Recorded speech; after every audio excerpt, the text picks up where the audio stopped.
Hi everyone! In this video, I will show you how to flip a video in CapCut for PC. Start by dragging the video onto the timeline.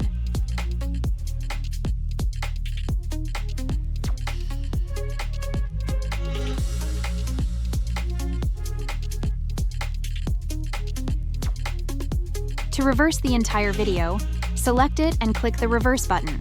Looks like a play button with a circular arrow. Click on it.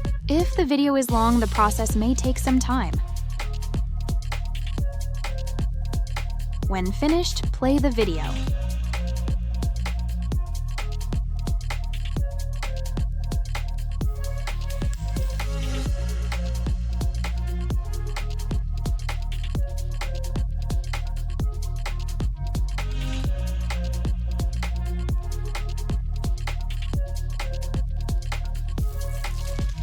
That's it.